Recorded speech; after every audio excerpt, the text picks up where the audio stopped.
Hi friends, hello everyone, welcome back to English with Ramesh. మామూలుగా టీవీలో serials చూసేటప్పుడు కానీ వెబ్ సిరీస్ చూసేటప్పుడు కానీ మీరు ఒకటి ఇక్కడ సీరియల్ అయిపోయిన వెంటనే అంటే ఈరోజు ఎపిసోడ్ అయిపోయిన వెంటనే ఇక్కడ బాటంలో మీరు ఒక లైన్ చూస్తారు. ఏంటి అంటే యూజువల్గా టు బీ కంటిన్యూడ్ అని వస్తుంది. దాని మీనింగ్ ఏంటి? చాలాసార్లు మీరు చూసుంటారు సీరియల్ అయిపోయేటప్పుడు కానీ లేదా వెబ్ సిరీస్ కానీ, రైట్? ఏమని వస్తుంది? To be continued. First episode అయిపోగానే సెకండ్ ఎపిసోడ్ అయిపోయిన వెంటనే అక్కడ వస్తుంది టు బీ కంటిన్యూడ్. అంటే మీనింగ్ ఏంటి మరి అంటే ఇంకా కొనసాగాల్సి ఉంది అని, ఇంకా కొనసాగాల్సి ఉంది, ఇంకా జరగాల్సింది ఉంది అని అర్థం. So that is what exactly we are going to talk about in today's class. Yes, to be plus verb number 3 అంటే అది ఎక్కడ యూజ్ చేయాలి, ఏ విధంగా యూజ్ చేయాలి, మన రియల్ టైంలో మనం మాట్లాడడానికి ఏ విధంగా ఉపయోగపడుతుంది అనేది చాలా క్లియర్గా, అలాగే పాస్ట్లో ఎట్లా యూజ్ చేయాలి, ప్రజెంట్లో ఏ విధంగా ఉపయోగించాలి, అసలు ఆ స్ట్రక్చర్ ఏంటి అనేది చాలా క్లియర్గా తెలుసుకునే ప్రయత్నం చేద్దాం. క్లాస్ చివరి వరకు చూసి నచ్చితే లైక్ చేయండి, నచ్చకపోతే డిస్లైక్ చేయండి, బట్ మీ ఫ్రెండ్స్తో షేర్ చేసే ప్రయత్నం చేయండి. Okay guys, let's get started. Right, ఇక్కడ ఫస్ట్ థింగ్ ఏంటంటే టు బీ కంటిన్యూడ్ అని వచ్చినప్పుడు దాని అర్థం ఏంటి అంటే ఇంకా జరగాల్సి ఉంది, ఇంకా పూర్తి కావాల్సి ఉంది, ఇంకా కొనసాగాల్సి ఉంది అని చెప్పేటువంటి ఒక ఆస్పెక్ట్లో to be plus verb number 3 అనే ఒక స్ట్రక్చర్ మనం యూజ్ చేస్తాం. అయితే ఇది ఎందులో ఉంది అంటే ప్యాసివ్ వాయిస్లోనే ఉపయోగించడం జరుగుతుంది. అక్కడ దాని అర్థమైంది అంటే సీరియల్ ఇంకా పూర్తి కావాల్సి ఉంది, సీరియల్ కొనసాగాల్సి ఉంది అని వస్తుంది తప్ప సీరియల్ని వాళ్ళు కొనసాగించాల్సి ఉంది అని కాదు. అక్కడ ఆబ్జెక్ట్ సీరియల్కే ఇంపార్టెన్స్, రైట్? ఇక్కడ కూడా స్ట్రక్చర్ ఎట్లా ఉంటుందంటే ఆబ్జెక్ట్కే ఎక్కువ ఇంపార్టెన్స్ ఇస్తాం. అంటే పని చేసే వ్యక్తికి కాకుండా ఆ జరుగుతున్నటువంటి పనికి, ఆ పనిని రిసీవ్ చేసుకునే ఆబ్జెక్ట్కే మనం ఎక్కువ ఇంపార్టెన్స్ ఇస్తాం ప్యాసివ్ వాయిస్లో అనేది చాలా క్లియర్గా మనం ప్రీవియస్ క్లాసెస్లో నేర్చుకోవడం జరిగింది. సో ఆబ్జెక్ట్తో స్టార్ట్ అయ్యి సెంటెన్స్ బీ ఫార్మ్స్ వస్తాయి మనకి. ఆబ్జెక్ట్ తర్వాత యామ్, ఈజ్, ఆర్ అనే బీ ఫార్మ్స్ యూజ్ చేసిన తర్వాత టు బీ అనే స్ట్రక్చర్ ఉపయోగించడం జరుగుతుంది. టు బీ వచ్చిన తర్వాత వర్బ్ నెంబర్ 3 యాజ్ యూజువల్గా మనం చాలాసార్లు చెప్పుకున్నట్టుగా ప్యాసివ్ వాయిస్ అంటేనే వర్బ్ నెంబర్ 3, ఇంకే వర్బ్ కూడా ఉపయోగించే ఛాన్సే లేదు. సో ఇక్కడ కూడా స్ట్రక్చర్లో మనం వర్బ్ నెంబర్ 3 మాత్రమే ఉపయోగిస్తాం, రైట్? సో మరి object plus am, is, are plus to be plus verb number 3 అనేది మన స్ట్రక్చర్. ప్రస్తుతం ఒక పని చేయవలసి ఉంది, ఒక పనిని పూర్తి చేయవలసి ఉంది, ఒక ప్రాజెక్ట్ని కంప్లీట్ చేయవలసి ఉంది, సినిమా షూటింగ్ని పూర్తి చేయవలసి ఉంది, ఇలా చెప్పేటప్పుడు ఎగ్జాంపుల్స్ని మనం ఫ్రేమ్ చేయొచ్చు. సో మరి ఆ ఎగ్జాంపుల్స్ ఏంటి అనేది చూస్తే కనుక మనకి ఇంకా క్లియర్ పిక్చర్ వచ్చే అవకాశం ఉంది కదా. సో అదేంటి అనేది ఒకసారి చూద్దాం, రైట్? ఇక్కడ చూడండి, ప్రాజెక్ట్ని పూర్తి చేయవలసి ఉంది, ప్రాజెక్ట్ని పూర్తి చేయవలసి ఉంది అని. ఇక్కడ ప్రాజెక్ట్ అనేది ఏంటి? ఆబ్జెక్ట్. అది ఎవరు పూర్తి చేయాల్సి ఉంది అనేది మనం చెప్పుకోవట్లే, ప్రాజెక్ట్ని పూర్తి చేయాల్సి ఉంది అని మాత్రమే చెప్తున్నాం. కాబట్టి ఇది ఆబ్జెక్ట్. ఇది సింగులరా ప్లూరలా అనేది అబ్జర్వ్ చేస్తే ప్రాజెక్ట్ అనేది సింగులర్ అంటే ఒక్కటే, కాబట్టి ఈజ్ ఉపయోగిస్తాం. మనకు తెలుసు హీ, షీ, ఇట్తో కానీ సింగులర్ నౌన్తో కానీ ఈజ్ మాత్రమే ఉపయోగిస్తాం. యామ్ అనేది ఐతో మాత్రమే, అలాగే ఆర్ అనేది వి, యూ, దేతో పాటుగా ప్లూరల్ నౌన్ వచ్చినప్పుడు కూడా ఆర్ ఉపయోగించడం జరుగుతుంది, రైట్? ఇక్కడ చూడండి, project is to be completed, the project is to be completed అంటే ఆ ప్రాజెక్టు పూర్తి చేయవలసి ఉంది, పూర్తి కావాల్సి ఉంది, లేదా ఆ ప్రాజెక్ట్ని పూర్తి చేయవలసి ఉంది అని చెప్పుకోవడానికి ఈ విధంగా మనం చెప్తాం. అలాగే ఇంకొక ఎగ్జాంపుల్ చూద్దాం. సినిమాని రిలీజ్ చేయవలసి ఉంది, ఒక సినిమా ఏదైతే ఉందో దాన్ని రిలీజ్ చేయాల్సి ఉంది. అట్లాంటప్పుడు movie is to be released, movie is to be released. అయితే ఎవరు రిలీజ్ చేస్తారని కాదు, ఆ మూవీని రిలీజ్ చేయాల్సి ఉంది అంటే ఆబ్జెక్ట్కే ఎక్స్క్యూజ్ మీ ఎక్కువ ఇంపార్టెన్స్ ఇస్తున్నాం మనం, రైట్? ఆబ్జెక్ట్కే ఎక్కువ ఇంపార్టెన్స్ ఇస్తున్నాం కాబట్టి movie is to be released అంటే ఇంకా మూవీ రిలీజ్ కావాల్సి ఉంది అని చెప్పడానికి. ఇక్కడ చూడండి, వ్యాక్సిన్ని కనిపెట్టాల్సి ఉంది, ఇంకా కరోనా వ్యాక్సిన్ ఇంకా కనిపెట్టలేదు కదా, కనిపెట్టాల్సి ఉంది. ఆల్రెడీ హ్యూజ్ డ్యామేజ్ జరిగిపోయింది. We have thousands of people died due to corona virus. కాబట్టి వ్యాక్సిన్ అనేది కనిపెట్టాల్సి ఉంది. ఇంకా అప్పుడు ఏమని చెప్తాము, వ్యాక్సిన్ అంటే సింగులరే కాబట్టి vaccine is to be discovered, vaccine is to be discovered లేదా ఇన్వెంటెడ్ అని కూడా చెప్పొచ్చు. Vaccine is to be invented లేదా vaccine is to be discovered అంటే కనిపెట్టాల్సి ఉంది అని ఫర్ కరోనా వైరస్, రైట్. ఇక్కడ లేదా corona vaccine is to be discovered అని కూడా చెప్పొచ్చు. ఆ ఫ్యాక్టరీని తరలించాల్సి ఉంది, ఆ ఫ్యాక్టరీని షిఫ్ట్ చేయాల్సి ఉంది. అలాంటప్పుడు ఏమని చెప్తామంటే the factory is to be shifted from the public places to another place, right. ఇక్కడ ప్రజలు ఉండే ప్లేస్ నుండి దాన్ని తీసేయాల్సి ఉంది.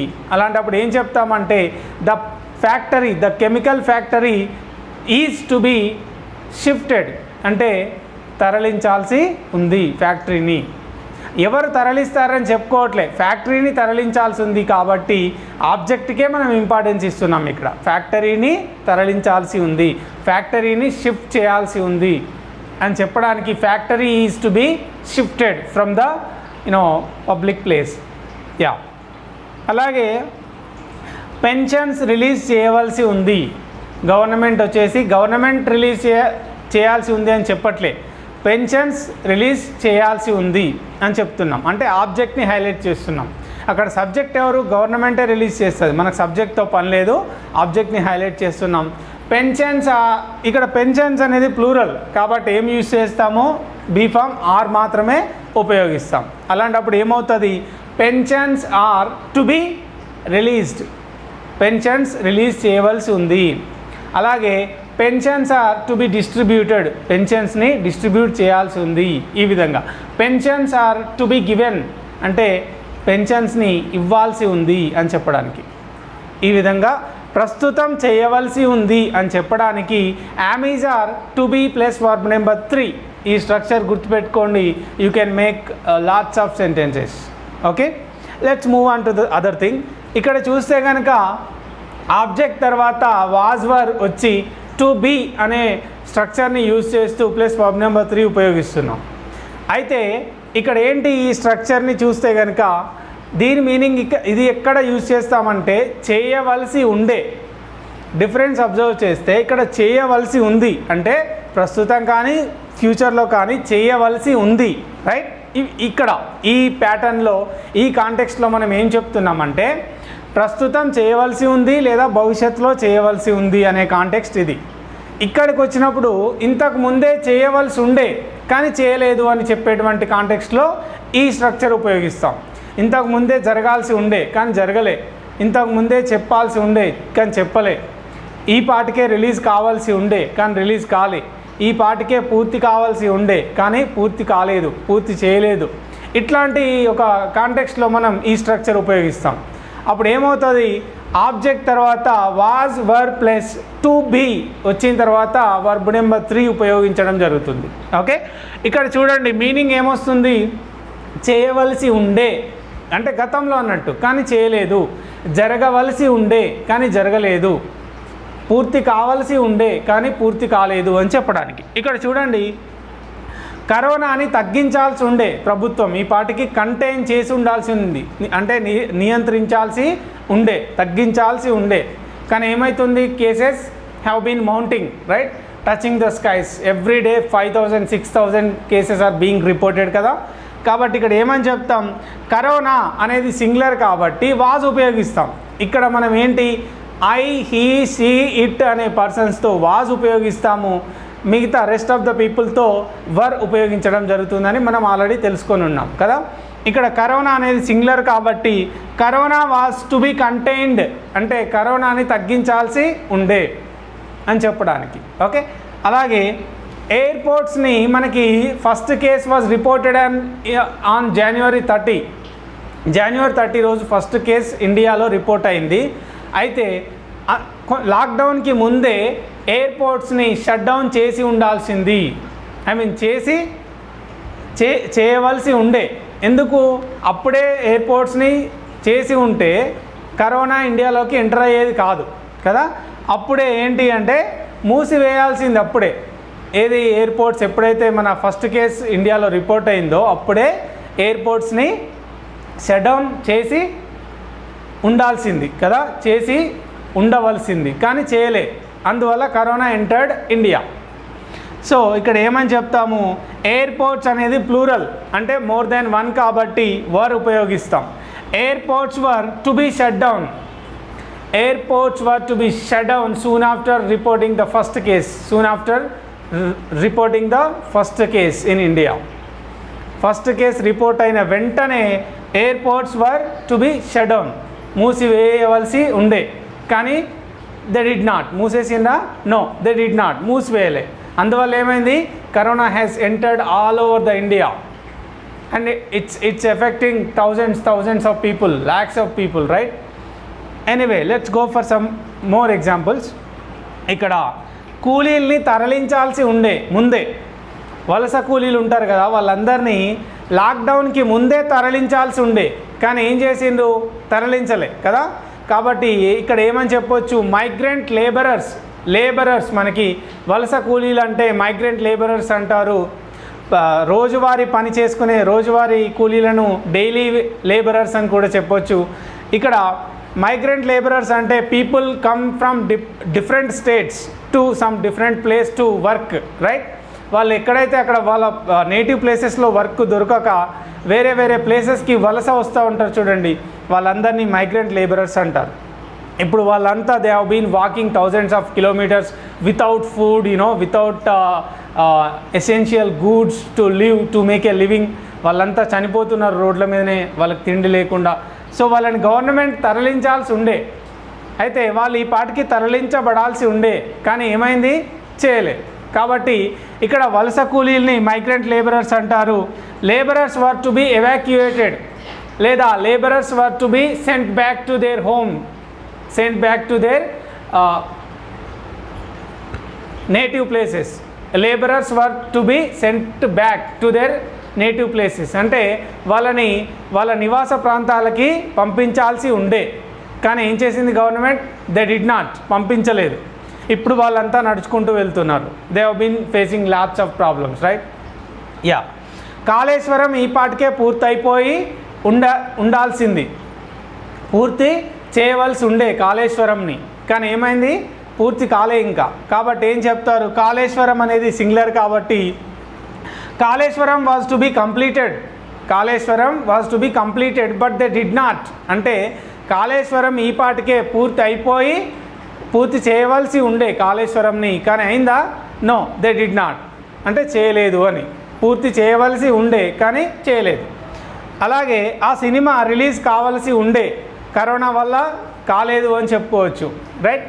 So the movie was to be released by this time but it was not, అంటే రిలీజ్ కాలేదు, due to corona virus, due to lockdown వల్ల అది రిలీజ్ కాలేదు అని. సో ఈ విధంగా చేయవలసి ఉండే అంటే వాజ్ వర్, తర్వాత to be plus verb number 3, చేయవలసి ఉంది అంటే ఆబ్జెక్ట్ తర్వాత am are plus to be plus verb number 3. సింపుల్గా ఈ స్ట్రక్చర్స్ని ఇంప్లిమెంట్ చేయండి. అలాగే మీకు ఒక సింపుల్ ట్రిక్ చెప్తాను నేను. ఇక్కడ సింపుల్గా లంచ్ చేసావా, లంచ్ తీసుకున్నావా అంటే లేదు, టు బి టేకెన్, తీసుకోవాల్సి ఉంది. యట్ టు బి టేకెన్, ఇంకా తీసుకోవాల్సి ఉంది, ఇంకా చేయవలసి ఉంది. కంప్లీట్ అయిందా అంటే నో, టు బి కంప్లీటెడ్ అంటే పూర్తి కావాల్సి ఉంది. ఈ విధంగా సింపుల్గా చెప్తాం. స్పోకెన్ లాంగ్వేజ్లో మొత్తం స్ట్రక్చర్స్ చెప్పకుండా ఏం చెప్తారంటే ఈ విధంగా చెప్పడం జరుగుతుంది. సో ఎవరైనా హ్యావ్ యూ టేకెన్ లంచ్ అంటే not yet, to be taken అంటే ఇంకా తీసుకోవాల్సి ఉంది, ఇంకా చేయాల్సి ఉంది, లంచ్ తినాల్సి ఉంది అని చెప్పడానికి. అలాగే వర్క్ కంప్లీట్ అయిందా అంటే నో, నాట్ యెట్, ఇంకా కాలేదు. యెట్ టు బి కంప్లీటెడ్, ఇంకా కావాల్సి ఉంది అని చెప్పడానికి. సో టు బి డన్, చేయాల్సి ఉంది, రైట్? టు బి సీన్, చూడాల్సి ఉంది. లైక్ టు బి అబ్జర్వ్ చేయాల్సి ఉంది. టు బి సెంట్, పంపించాల్సి ఉంది. ఈ విధంగా టు బి టేకెన్, చేయాల్సి ఉంది, తీసుకోవాల్సి ఉంది. టు బి గివెన్, ఇవ్వాల్సి ఉంది. షార్ట్కట్లో మనం స్పోకెన్ టైంలో యూజ్ చేసే ప్రయత్నం చేయండి. So this is for today. I hope you have enjoyed the class, and if you are feeling that you have learned something from this class, So try to click the subscribe button and the bell icon which is beside the subscribe button to get notified, to get updated with every video, and please share it with your friends. Okay guys, thanks a lot for watching. See you in the next class. Bye.